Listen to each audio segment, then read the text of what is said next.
एकनाथ रानडेंनी त्यांना उभारलं आणि एक मोठं स्मारक विवेकानंदाचं तिथं उभं केलं। उद्देश हा होता की विवेकानंदांचे विचार सगळीकडे पोहोचावेत भारतभर आणि त्याच्यासाठी मग तिथून विवेकानंद केंद्राच्या शाखा व्हायला सुरुवात झाली। आता साधारणतः 150 ते 200च्या घरामध्ये शाखा आपल्या भारतभर काम करतात विवेकानंद केंद्राची। प्रत्येक तालुक्याला एक शाखा आहे। आपल्याकडे सुद्धा बार्शीला विवेकानंद केंद्र कन्याकुमारी शाखा बार्शी म्हणून या शाखेला 2011 सालपासून मान्यता मिळाली आणि तेव्हापासून या शाखेचे नगर संचालक म्हणून आपले आदरणीय डॉक्टर विवा यादव साहेब हे काम पाहत आहेत आणि त्यांच्या मार्गदर्शनाखाली आपण विविध उपक्रम इथे राबवतोय। जसे आपण सर्वांना ज्ञात आहे की विवेकानंदांची 150वी जयंती आपण सगळ्यांनी मिळून साजरी केली। खूप मोठ्या प्रमाणामध्ये आपण बार्शीमध्ये तो उत्सव साजरा केला। 150वी जयंती विवेकानंदांची त्यानिमित्ताने आपण विवेक असोसिएशनची व्याख्यानमाला मुघल मंदिरामध्ये आयोजित केली होती। इथं रथयात्रा आणि मोठी मिरवणूक आपल्या पूर्ण बार्शीमध्ये झाली होती। 2017ला आपण इथे सर्वधर्म परिषद घेतली होती डॉक्टरांच्या मार्गदर्शनाखाली की जशी शिकागोला सर्वधर्म परिषद झाली तसं सगळ्या धर्मांचे अभ्यासक इथे बोलवले आणि आपण ती सर्वधर्म परिषद घेतली। विवेकानंद केंद्राचे काही नैमित्तिक उत्सव चालू असतात। विवेकानंद जयंती आहे, पौर्णिमा आहे, गीता जयंती आहे, दीपोत्सव आहे, दिवाळीमध्ये मातृत्व योग शिबिर चालतं, योग वर्ग चालतात। तर वेगवेगळे उपक्रम आपण जेवढे शक्य तेवढे आपल्या बार्शीमध्ये घेत असतो। सगळ्यात महत्त्वाचा उपक्रम म्हणजे 25 डिसेंबर ते 12 जानेवारी या दरम्यान विद्यार्थ्यांपर्यंत पोहोचायचं आणि त्यांच्या वेगवेगळ्या विषयावरती विवेकानंदाच्या साहित्यावरती स्पर्धा घ्यायच्या।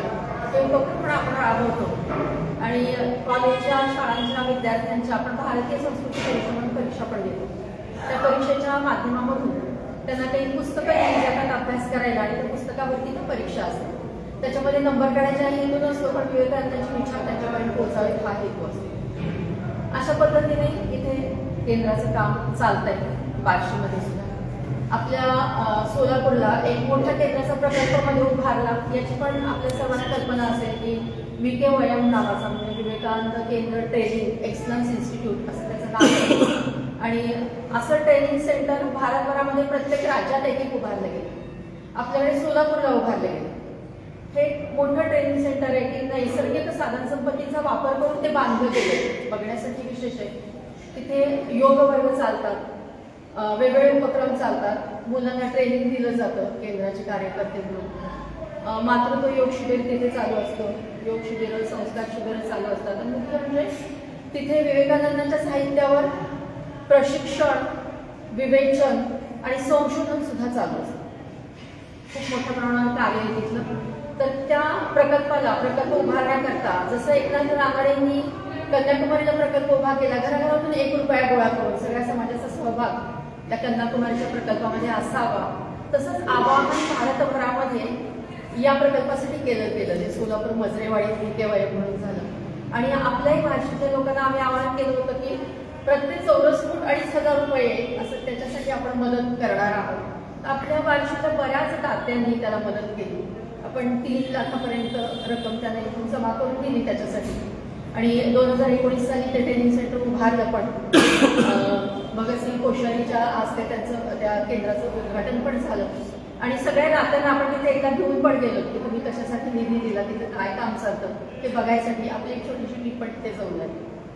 आता आपण येत्या 12 जानेवारीला दरवर्षीप्रमाणे विवेकानंदांची जयंती साजरी करतो। या उत्सवाचं पण कारण असं आहे की विवेकानंदांचे विचार सगळ्यांपर्यंत पोहोचावे, कारण ते इतके महत्त्वाचे, तरुणांना तर खूप महत्त्वाचे फुललेले आहेत आणि असं वाटलं की पुढचे 15 वर्ष आपल्याला ते विचार पोहोचतील सगळ्यांचे असे त्यांचे विचार।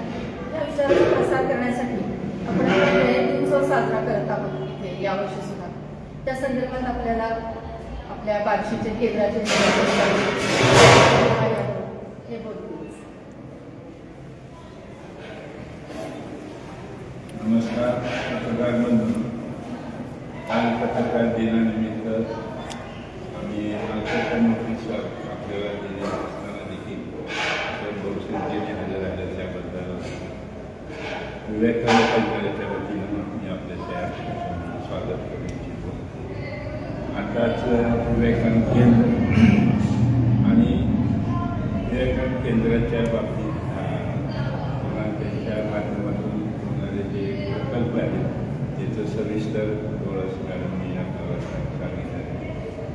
विवेकानंद केंद्राबद्दल, विवेकानंदांच्या विचाराबद्दल कुठल्याही भारतीय व्यक्तीला अभिमान वाटावा असाच त्यांचं ट्रेनिंग आहे. विशेषतः तरुण मुलांसाठी अतिशय मार्गदर्शन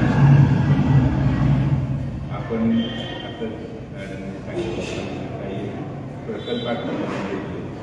त्यातून यावर्षी आपण एक मोठा प्रकल्प घ्यायचा विचार करत आहोत. त्यासाठी आपण एक अतिशय जागतिक व्यक्तीचे वक्ते यांनी जवळजवळ 2000 व्याख्यानं विवेकानंद त्यांच्या चरित्रावर, त्यांच्या तत्वज्ञानावर आणि त्यांनी तरुणासाठी काय सांगितलं त्याबद्दल त्यांनी लिहिलेले आहे. मागं जे सर्व धर्म परिषदेच्या वेळेलाही त्या आपल्याकडं आलेल्या होत्या. तर अतिशय ज्ञानी व्यक्ती आहे. तर या ज्ञानी व्यक्तीचा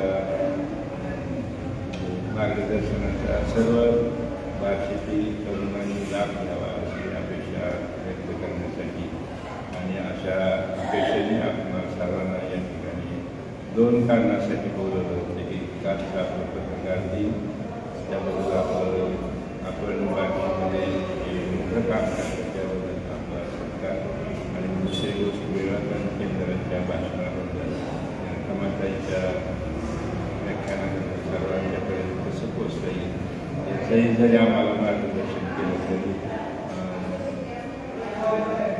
निर्मळ लेखन प्रयत्न करणार आहोत.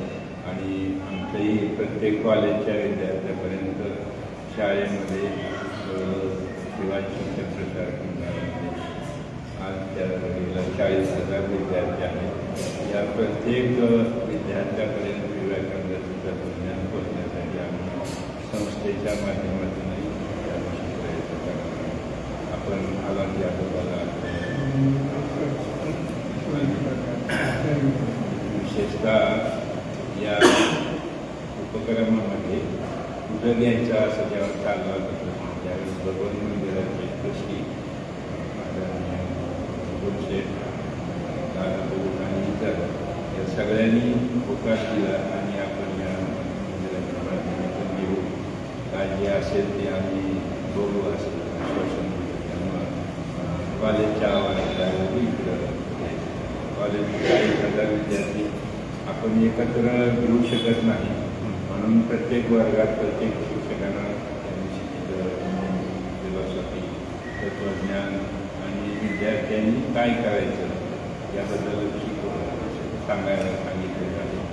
या माध्यमातून आम्ही यावर सर्व धर्म परिषद झाली किंवा मिरवणूक झाली त्यावेळेस जवळजवळ 40,000 ते 3,000 भगवान मंदिरात महाप्रसादाच्या नावाखाली आम्ही जेवण दिलं.